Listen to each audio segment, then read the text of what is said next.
hit the ground running. We're here at faculty to work along with her and see how we get the university back on course.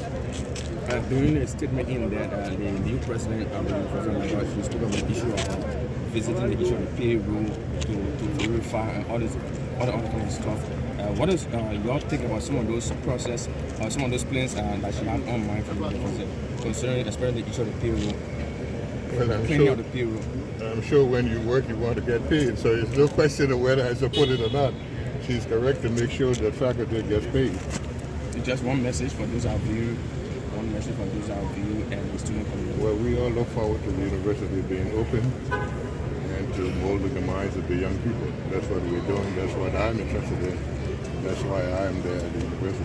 What specific area you will want Dr. Maparyan to focus on as she becomes the new president? The area that she said she wants to focus on is the area that we all want her to focus on. Thank you so much. And I was just thanking God that in the midst of the university being at a standstill, students are in school, today was the beginning to celebrate faculty, staff, students, and we can get back together and get in the business of the university. So that you see the president.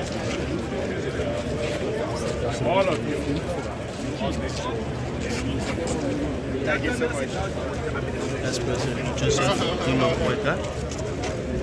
It's about to cut the ready for these buses.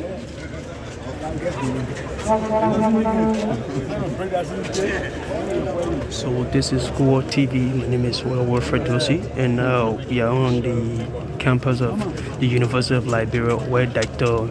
Layli Maparyan has finally been inducted in office as 16th president of the University of Liberia.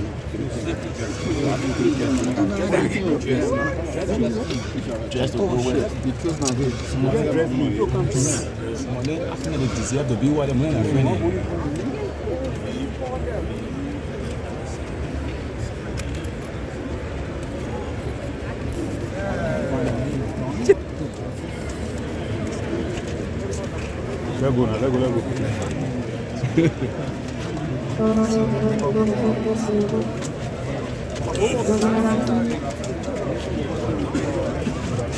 So President Joseph Maparyan just cut the ribbons for the two buses for the University of Liberia, and so you also see the board chair, Senator Nimneti Batikwa, the president of the university, Dr. Layli Maparyan, and all the dignitaries, Finance Minister Gasenkwe Gafon is also here, Dr. Reverend Bishop Dr.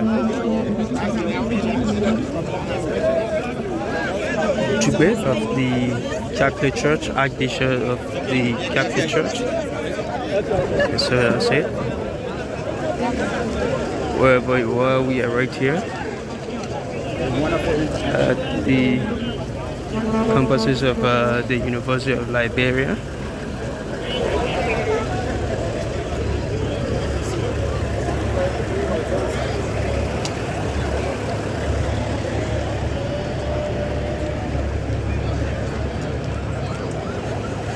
So, Representative Romeo Kuya.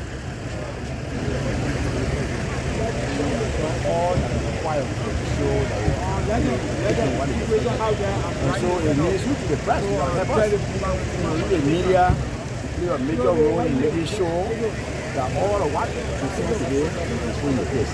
So you are the chair of the what area that you want to talk about. First, making sure that it reflects the curriculum and the schedule.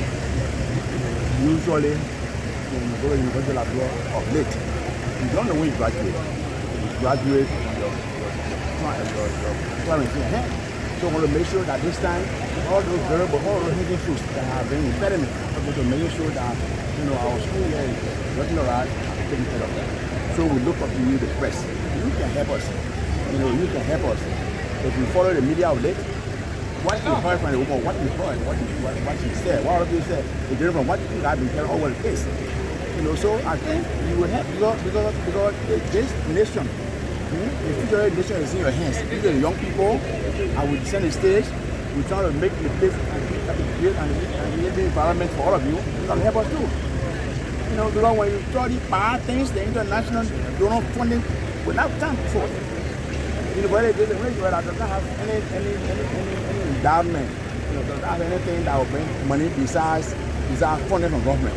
Usually, University across the world, they've been funded by other donor support or endowment. We don't have anything. So why would the people out there to come and help us?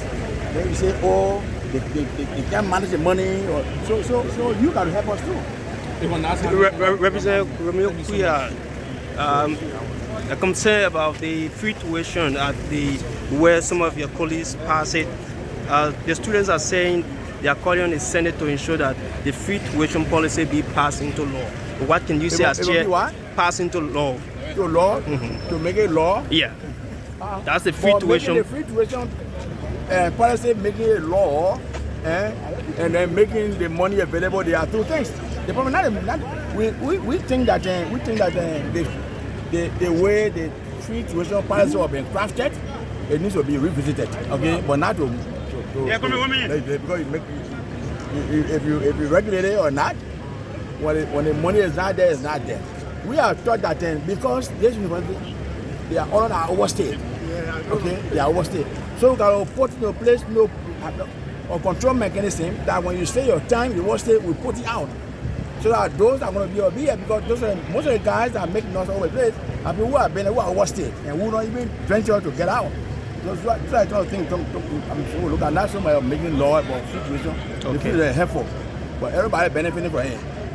Maybe we can make a scholarship, okay. So that it can be given to scholars or needed. Thank you. Thank you so much. Thank you so much. That's Representative Romeo Kuya of that's Sano County, and the superintendent for the Moserado school system speak to the press.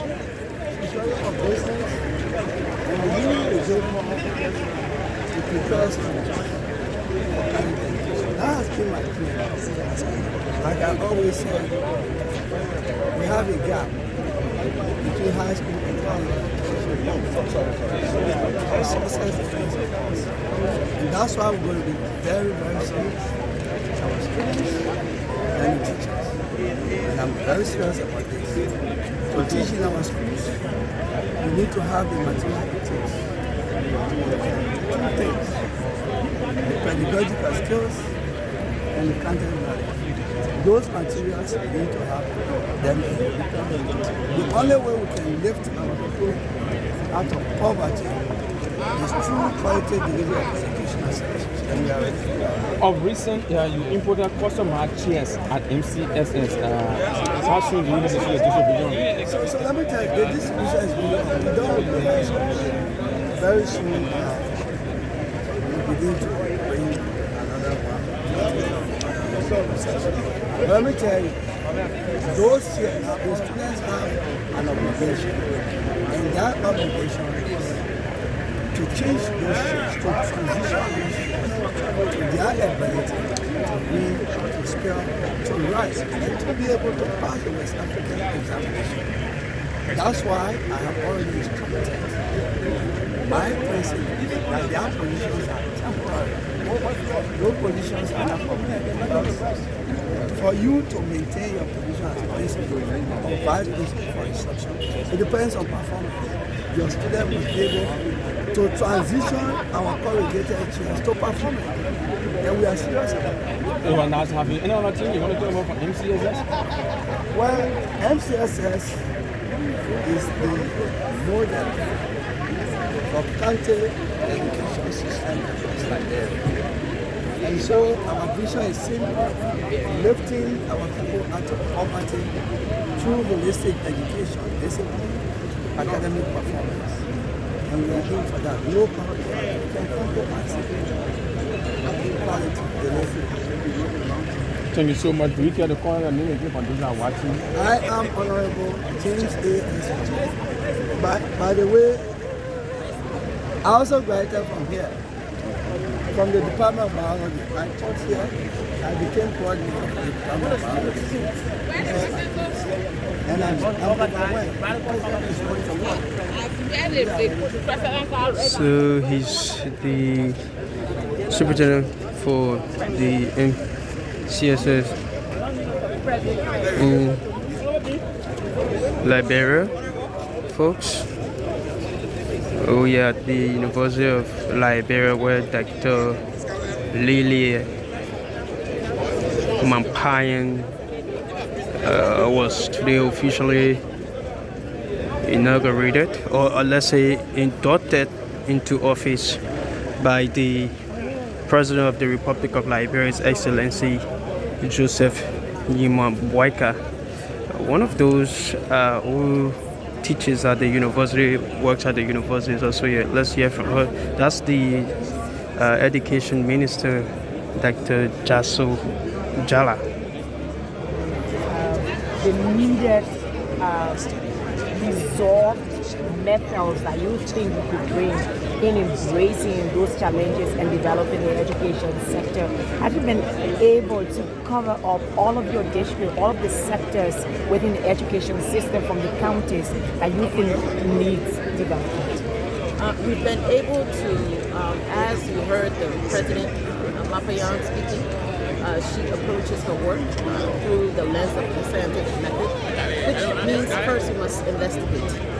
And we've been able to tour 14 of our 15 counties. We have one left, which is Montserrat, and that tour will be coming up very shortly to continue to assess the development needs, the challenges in our country, so that we can formulate not only development plans, but also plans to capacitate our teachers and administrators in the system.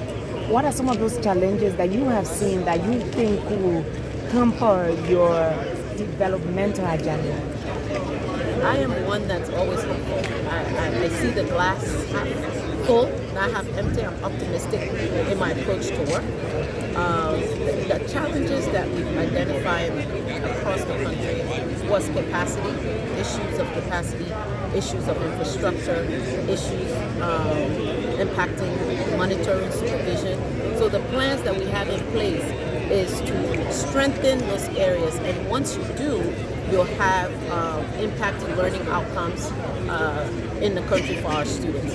So, all in a nutshell has to do with financing education. That's what it comes down to. So that's the support and that's the big challenge that we're working together with not only the executive and legislature to see fit to support the education sector. Finally, for my end, I want to draw your attention to something that I have seen, because I have this quest to see Liberia become first to none.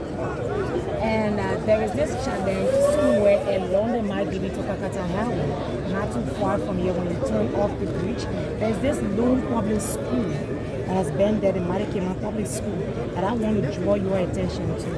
There is this scuffle of land dispute where students were evacuated while they were doing their exams. They were evacuated from that facility, and because of the eagerness of the students to learn, the administration had to bring them back. Something that I saw where students were seated on the floor, and I had to single-handedly champion a cause to make some armchairs for them that I donated last month. I have longed for this month to make the education that our students receive next to none. We understand the issue with seating capacity, and you will soon see the plans of this government under the astute leadership of our president to ensure that every child in every school receive a chair, one student. And we will deliver on that promise for the Liberian students. Thank you so much, Madam Minister.